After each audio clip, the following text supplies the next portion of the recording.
Les entretiens sur la pluralité des mondes, Fontenelle, 1686.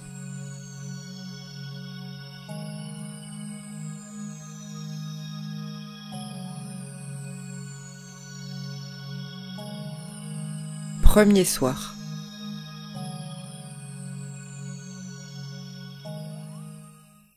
Nous allâmes donc un soir après souper nous promener dans le parc.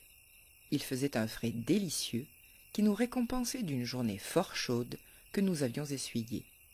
La lune était levée, il y avait peut-être 1 heure, et ses rayons qui ne venaient à nous qu'entre les branches des arbres faisaient un agréable mélange d'un blanc fort vif avec tout ce vert qui paraissait noir. Il n'y avait pas un nuage qui dérobât ou qui obscurcît la moindre étoile. Elles étaient toutes d'un or pur et éclatant, et qui étaient encore relevées par le fond bleu où elles sont attachées. Ce spectacle me fit rêver, et peut-être sans la marquise eussé-je rêvé assez longtemps, mais la présence d'une si aimable dame ne me permit pas de m'abandonner à la lune et aux étoiles. « Ne trouvez-vous pas, lui dis-je, que le jour même n'est pas si beau qu'une belle nuit ?»« Oui, me répondit-elle, la beauté du jour est comme une beauté blonde qui a plus de brillant, mais la beauté de la nuit est une beauté brune qui est plus touchante. » « Vous êtes bien généreuse, repris-je, de donner cet avantage aux brunes, vous qui ne l'êtes pas. Il est pourtant vrai que le jour est ce qu'il y a de plus beau dans la nature, et que les héroïnes de romans, qui sont ce qu'il y a de plus beau dans l'imagination, sont presque toujours blondes. Ce n'est rien que la beauté, répliqua-t-elle, si elle ne touche. Avouez que le jour ne vous eût jamais jeté dans une rêverie aussi douce que celle où je vous ai vu près de tomber tout à l'heure à la vue de cette belle nuit. J'en conviens, répondis-je, mais en récompense, une blonde comme vous me ferait encore mieux rêver que la plus belle nuit du monde, avec toute sa beauté brune. Quand cela serait vrai, répliqua-t-elle, je ne m'en contenterai pas. Je voudrais que le jour, puisque les blondes doivent être dans ses intérêts, fît aussi le même effet. Pourquoi les amants, qui sont bons juges de ce qui touche, ne s'adressent-ils jamais qu'à la nuit, dans toutes les chansons et dans toutes les élégies que je connais ? Il faut bien que la nuit ait leur remerciement, lui dis-je. Mais, reprit-elle, elle a aussi toutes leurs plaintes. Le jour ne s'attire point leurs confidences. D'où cela vient-il ? C'est, apparemment, répondis-je, qu'il n'inspire point je ne sais quoi de triste et de passionné. Il semble, pendant la nuit, que tout soit en repos. On s'imagine que les étoiles marchent avec plus de silence que le soleil. Les objets que le ciel présente sont plus doux. La vue s'y arrête plus aisément. Enfin, on en rêve mieux parce qu'on se flatte d'être alors dans toute la nature la seule personne occupée à rêver. Peut-être aussi que le spectacle du jour est trop uniforme, ce n'est qu'un soleil et une voûte bleue, mais il se peut que la vue de toutes ces étoiles, semées confusément et disposées au hasard en 1000 figures différentes, favorise la rêverie et un certain désordre de pensée où l'on ne tombe point sans plaisir. « J'ai toujours senti ce que vous me dites, reprit-elle. J'aime les étoiles, et je me plaindrai volontiers du soleil qui nous les efface. Ah, m'écriai-je, je ne puis lui pardonner de me faire perdre de vue tous ces mondes. Qu'appelez-vous tous ces mondes ? Me dit-elle en me regardant et en se tournant vers moi. Je vous demande pardon, répondis-je. Vous m'avez mis sur ma folie et, aussitôt, mon imagination s'est échappée. Quelle est donc cette folie ? reprit-elle. Hélas, répliquai-je, je suis bien fâché qu'il faille vous l'avouer. Je me suis mis dans la tête que chaque étoile pourrait bien être un monde. Je ne jurerais pourtant pas que cela fût vrai, mais je la tiens pour vraie parce que il me fait plaisir d'à croire. C'est une idée qui me plaît et qui s'est placée dans mon esprit d'une manière riante. Selon moi, il n'y a pas jusqu'aux vérités auxquelles l'agrément ne soit nécessaire. Eh bien, reprit-elle, puisque votre folie est si agréable, donnez-la-moi. Je croirai sur les étoiles tout ce que vous voudrez, pourvu que j'y trouve du plaisir. Ah, madame, répondis-je bien vite, ce n'est pas un plaisir comme celui que vous auriez à une comédie de Molière. C'en est un qui est je ne sais où dans la raison et qui ne fait rire que l'esprit. Quoi donc ? reprit-elle.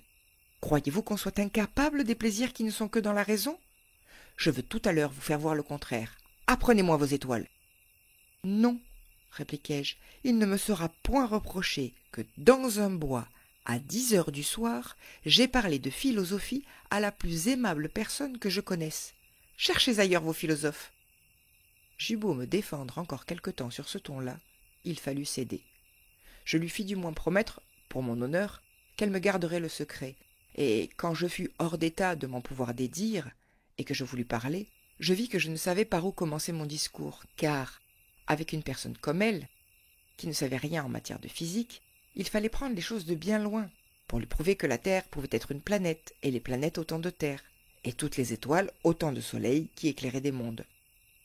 J'en revenais toujours à lui dire qu'il aurait mieux valu s'entretenir de bagatelles comme toute personne raisonnable aurait fait en notre place. À la fin cependant, pour lui donner une idée générale de la philosophie, voici par où je commençai. Toute la philosophie, lui dis-je, n'est fondée que sur deux choses, sur ce qu'on a l'esprit curieux et les yeux mauvais. Car si vous aviez les yeux meilleurs que vous ne les avez, vous verriez bien si les étoiles sont des soleils qui éclairent autant de mondes, ou si elles n'en sont pas. Et si d'un autre côté, vous étiez moins curieuse, vous ne vous soucieriez pas de le savoir, ce qui reviendrait au même. Mais on veut savoir plus qu'on ne voit. C'est là la difficulté. Encore, si ce qu'on voit, on le voyait bien, ce serait toujours autant de connu. Mais on le voit tout autrement qu'il n'est. Ainsi, les vrais philosophes passent leur vie à ne point croire ce qu'ils voient et à tâcher de deviner ce qu'ils ne voient point. Et cette condition n'est pas, ce me semble, trop à envier. Sur cela, je me figure toujours que la nature est un grand spectacle qui ressemble à celui de l'opéra. Du lieu où vous êtes à l'opéra, vous ne voyez pas le théâtre tout à fait comme il est. On a disposé les décorations et les machines pour faire de loin un effet agréable. Et on cache, à votre vue, ces roues et ces contrepoids qui font tous les mouvements. Aussi, ne vous embarrassez-vous guère de deviner comment tout cela joue. Il n'y a peut-être guère de machiniste caché dans le parterre qui s'inquiète d'un vol qui lui aura paru extraordinaire et qui veut absolument démêler comment ce vol a été exécuté. Vous voyez bien que ce machiniste-là est assez fait comme les philosophes. Mais ce qui à l'égard des philosophes augmente la difficulté, c'est que dans les machines que la nature présente à nos yeux, les cordes sont parfaitement bien cachées.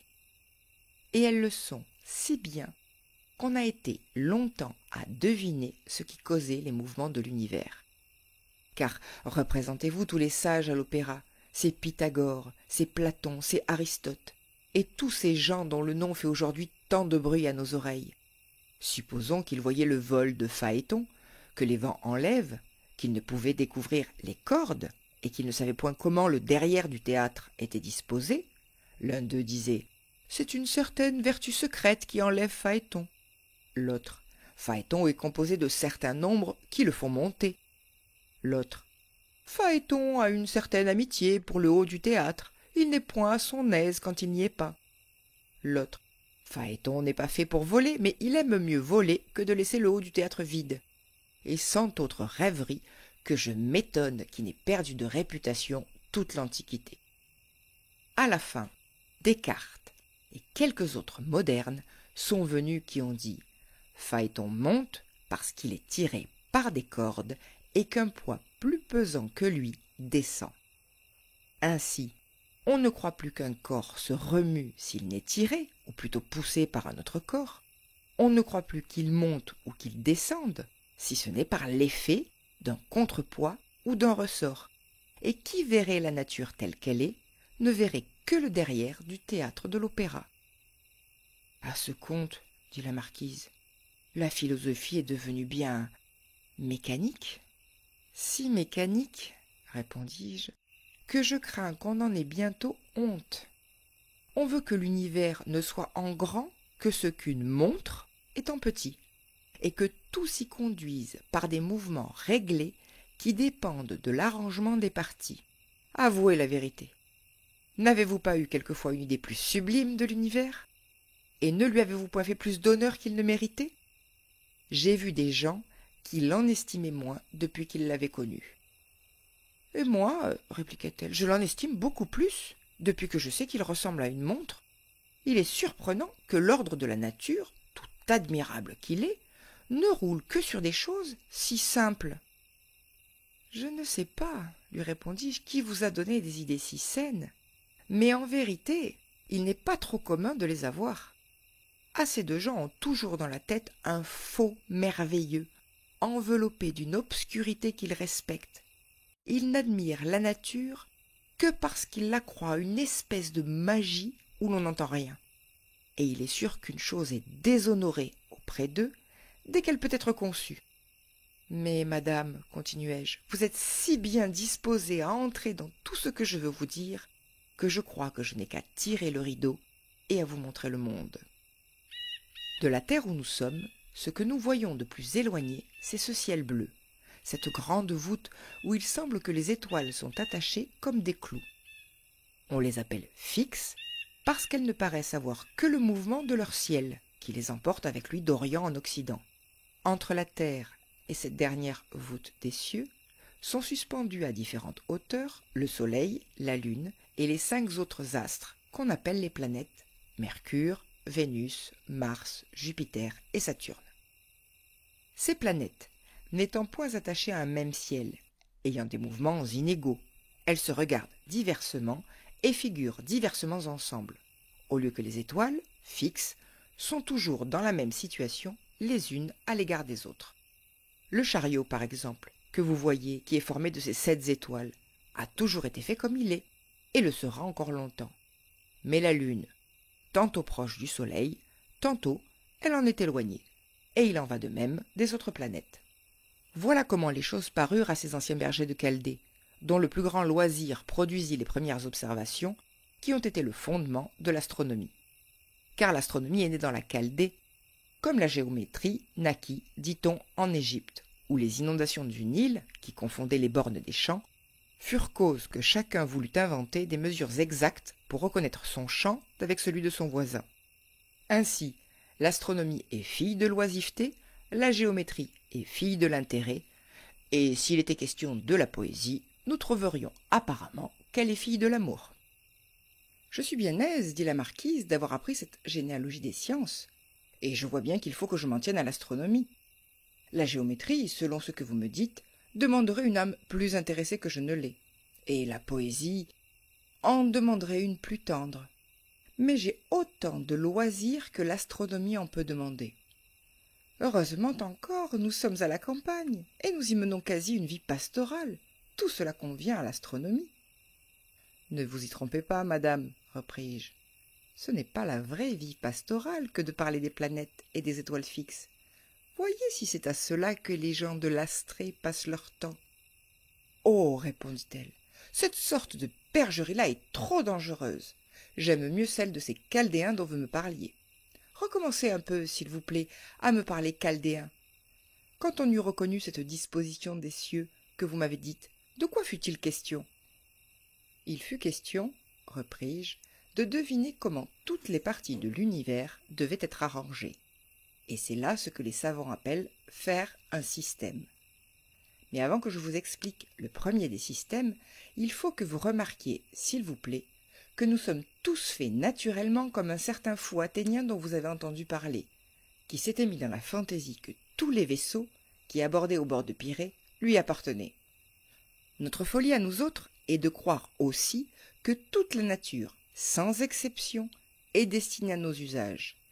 Et quand on demande à nos philosophes à quoi sert ce nombre prodigieux d'étoiles fixes, dont une partie suffirait pour faire ce qu'elles font toutes, ils vous répondent froidement qu'elles servent à leur réjouir la vue.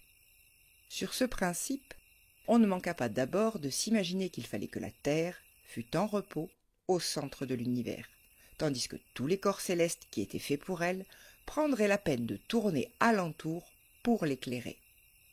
Ce fut donc au-dessus de la Terre qu'on plaça la Lune, et au-dessus de la Lune on plaça Mercure, ensuite Vénus, le Soleil, Mars, Jupiter, Saturne. Au-dessus de tout cela était le ciel des étoiles fixes. La Terre se trouvait justement au milieu des cercles que décrivent ces planètes, et ils étaient d'autant plus grands qu'ils étaient plus éloignés de la Terre. Et par conséquent, les planètes plus éloignées employaient plus de temps à faire leur cours, ce qui effectivement est vrai. Mais, je ne sais pas, interrompit la marquise, pourquoi vous semblez n'approuver pas cet ordre-là dans l'univers? Il me paraît assez net et assez intelligible, et pour moi, je vous déclare que je m'en contente. Je puis me vanter, répliquai-je, que je vous adoucis bien tout ce système.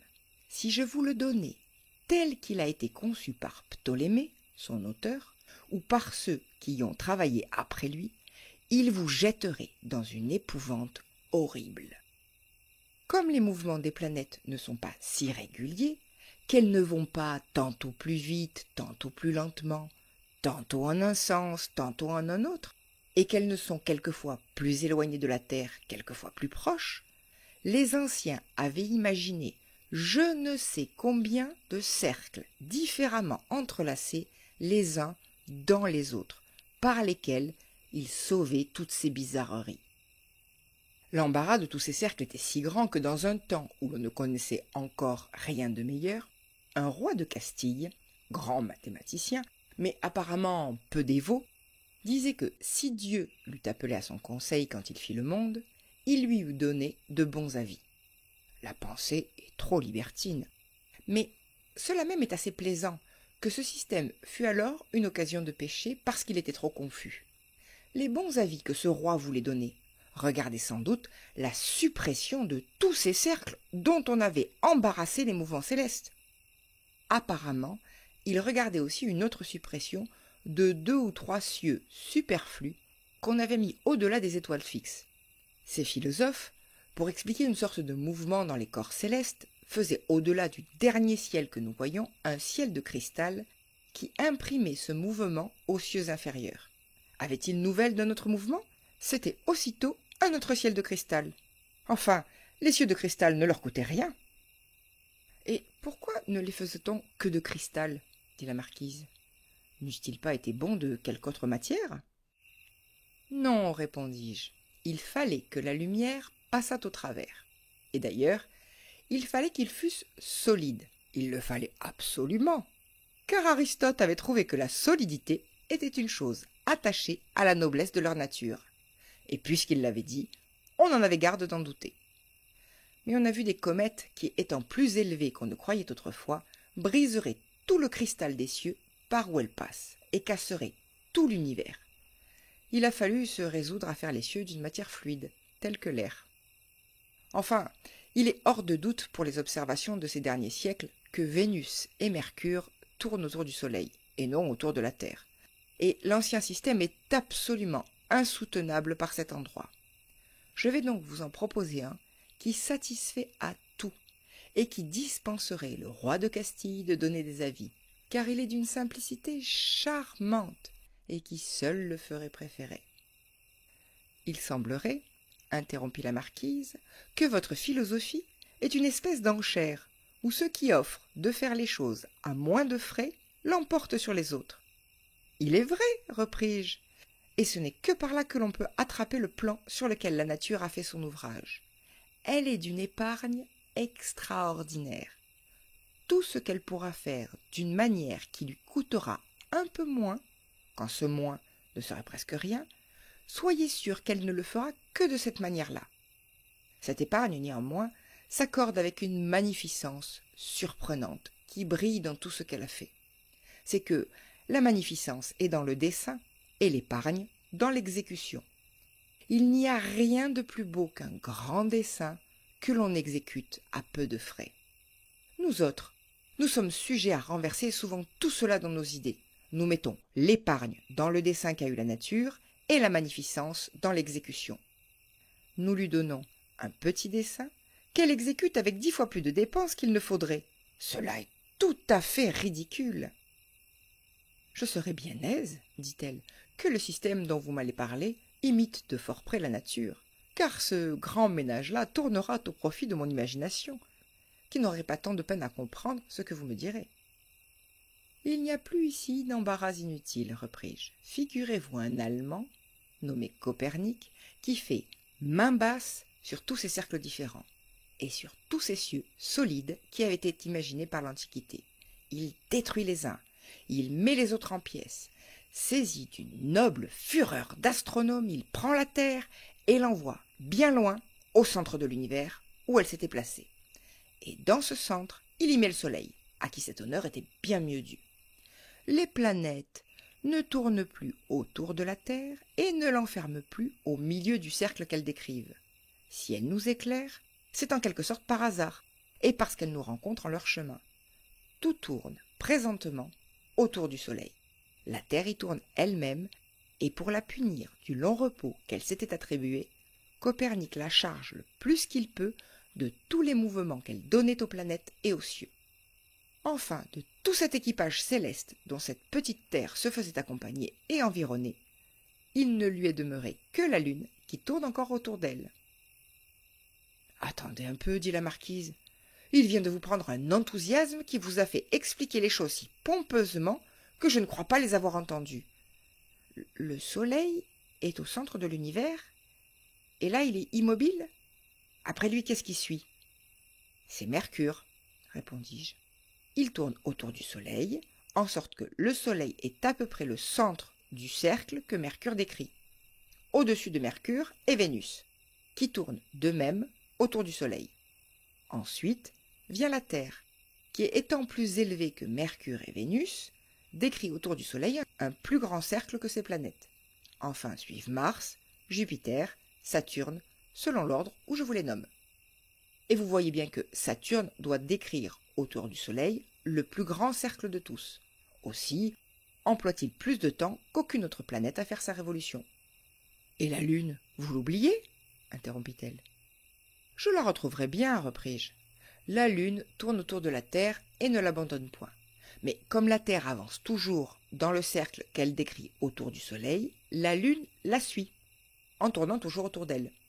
Et si elle tourne autour du Soleil, ce n'est que pour ne point quitter la Terre. »« Je vous entends, répondit-elle, et j'aime la Lune de nous être restée lorsque toutes les autres planètes nous abandonnent. Avouez que, si votre Allemand eût pu nous la faire perdre, il l'aurait fait volontiers, car je vois dans tout son procédé qu'il était bien mal intentionné pour la Terre. »« Je lui sais bon gré, répliquai-je, d'avoir rabattu la vanité des hommes, qui s'était mise à la plus belle place de l'univers, et j'ai du plaisir à voir présentement la Terre dans la foule des planètes. »« Bon, reprit-elle, croyez-vous que la vanité des hommes s'étende jusqu'à l'astronomie ? Croyez-vous m'avoir humilié pour m'avoir appris que la Terre tourne autour du Soleil ? Je vous jure que je ne m'en estime pas moins. »« Mon Dieu, madame, repris-je, je sais bien qu'on sera moins jaloux du rang qu'on tient dans l'univers que de celui qu'on croit devoir tenir dans une chambre, et que la préséance de 2 planètes ne sera jamais une si grande affaire que celle de 2 ambassadeurs.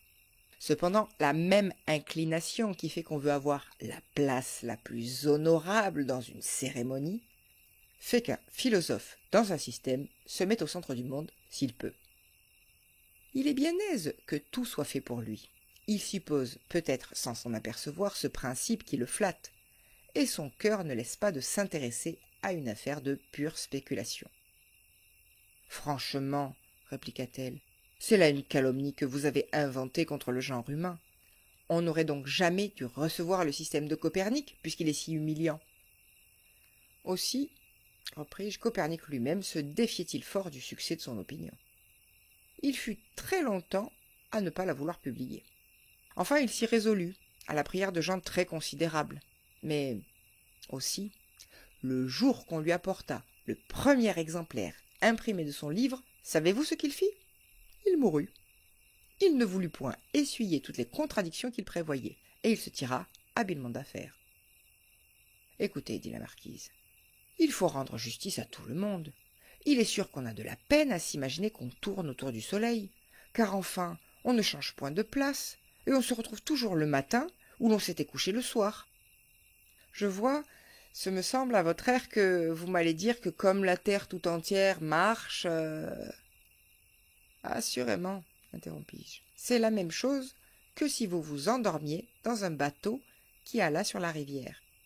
Vous vous retrouveriez à votre réveil dans la même place et dans la même situation à l'égard de toutes les parties du bateau.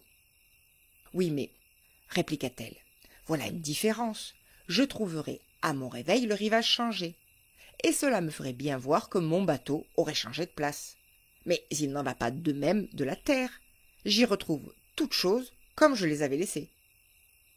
Non, pas, madame, répondis-je, non pas. Le rivage a changé aussi. Vous savez qu'au-delà de tous les cercles des planètes sont les étoiles fixes. Voilà notre rivage. Je suis sur la Terre, et la Terre décrit un grand cercle autour du Soleil. Je regarde au centre de ce cercle, j'y vois le Soleil.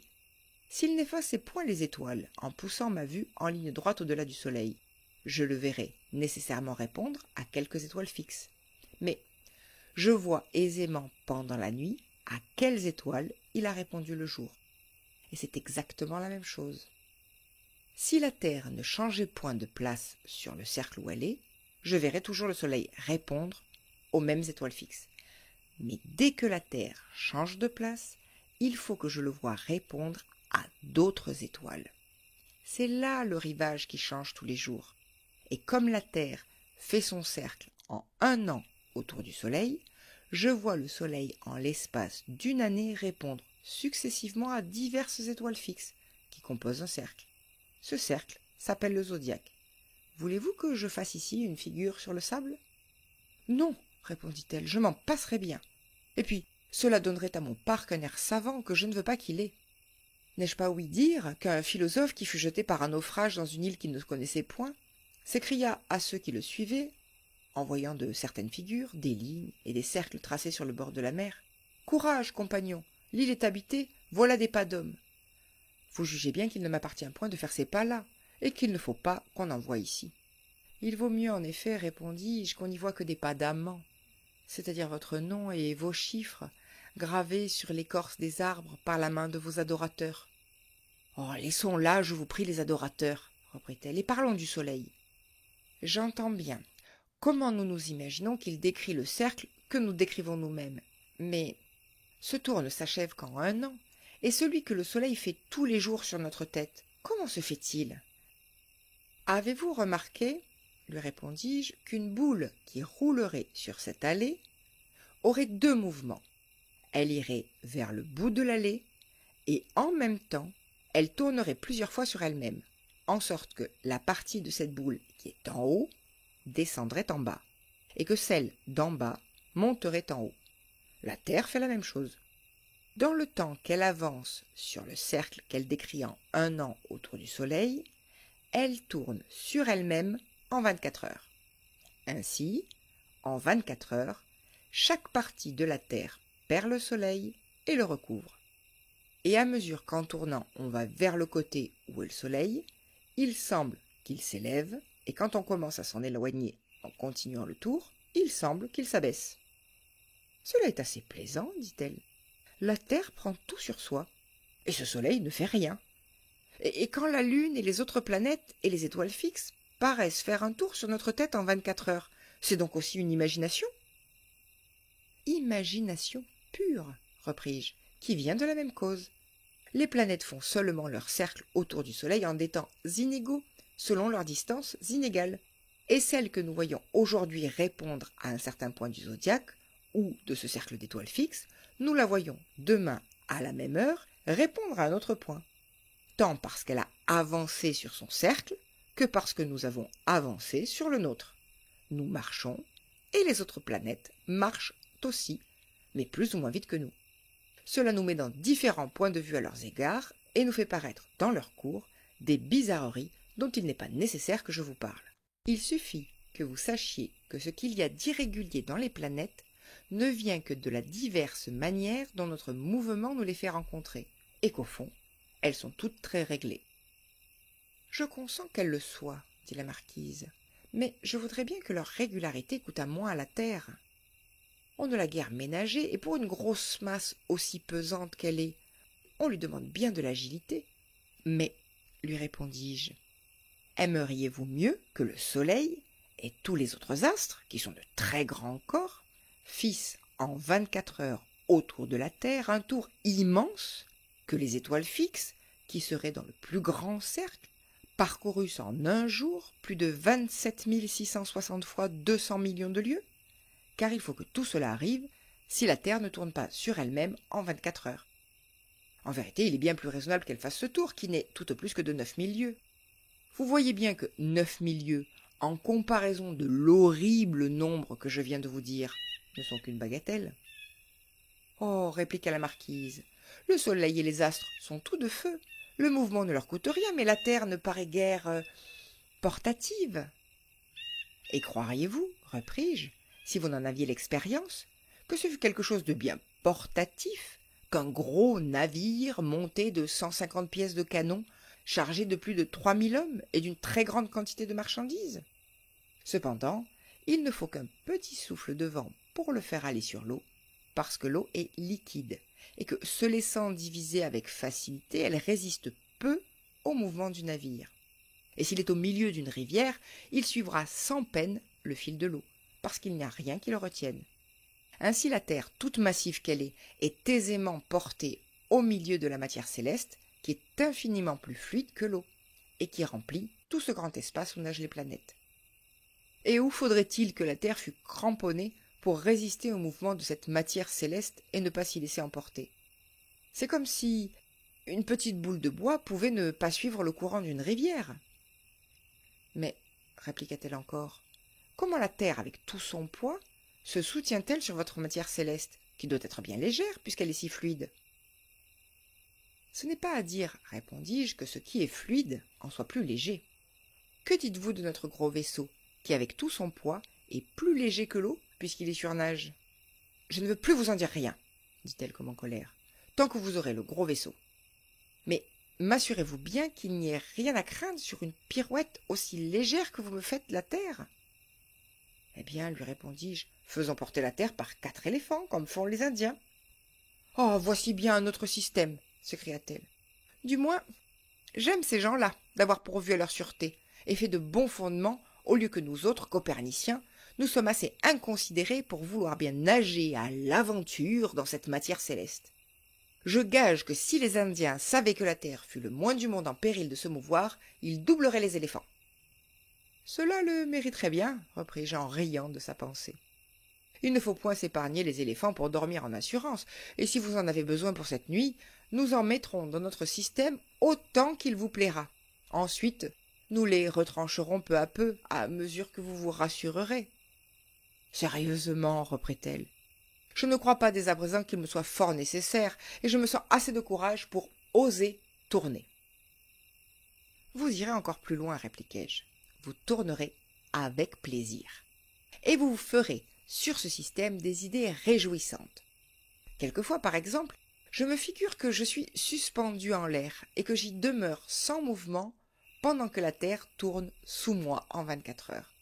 Je vois passer sous mes yeux tous ces visages différents, les uns blancs, les autres noirs, les autres basanés, les autres olivâtres.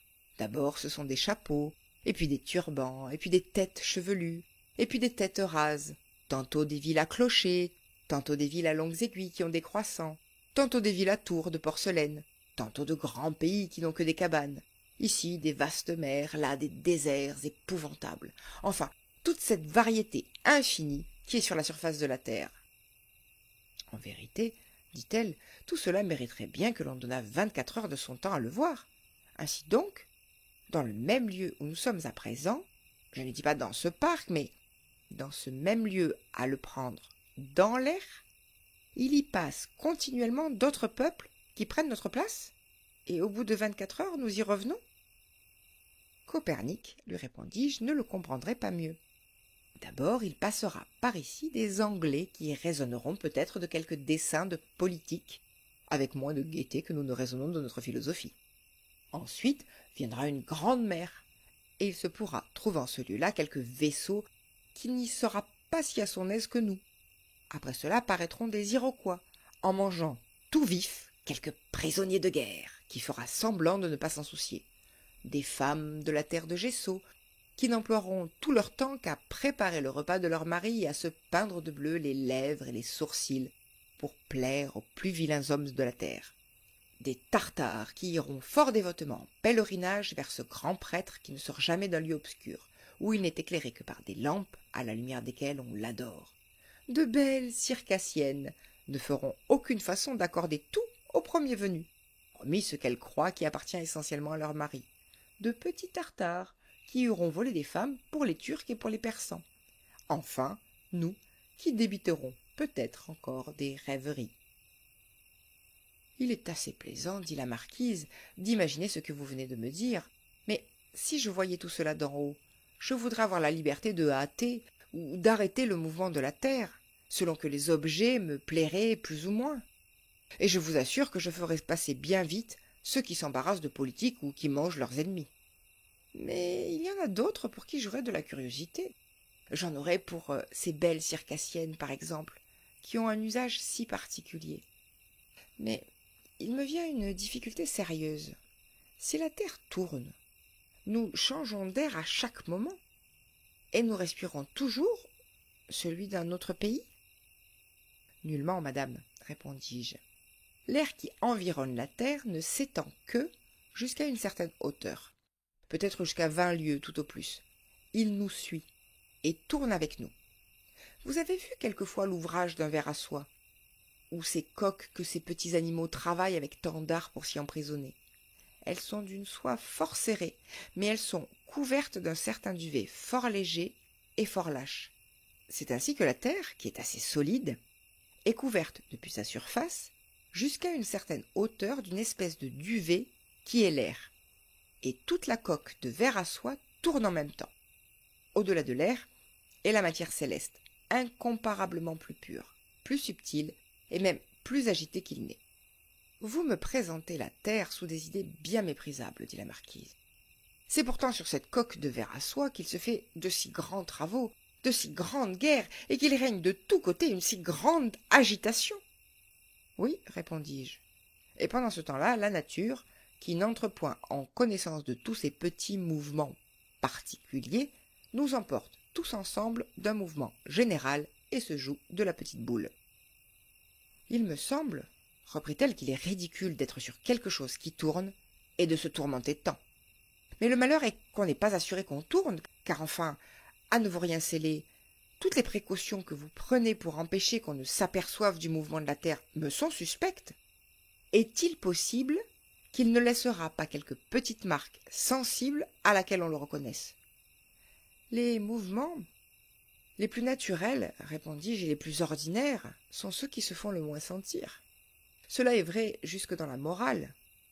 Le mouvement de l'amour-propre nous est si naturel que le plus souvent nous ne le sentons pas, et que nous croyons agir par d'autres principes. « Ah, vous moralisez, dit-elle, quand il est question de physique. Cela s'appelle bâiller. Retirons-nous.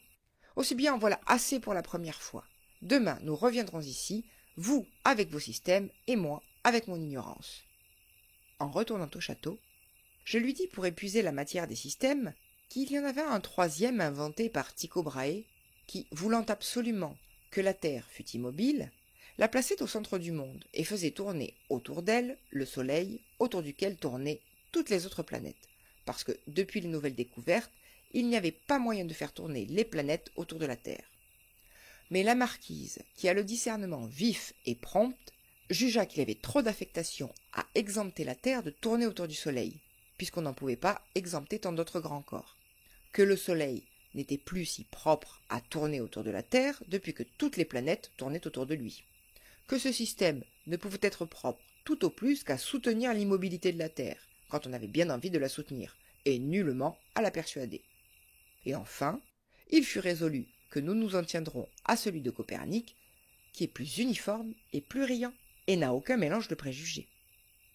En effet, la simplicité dont il est persuade, et sa hardiesse fait plaisir. Fin du premier soir.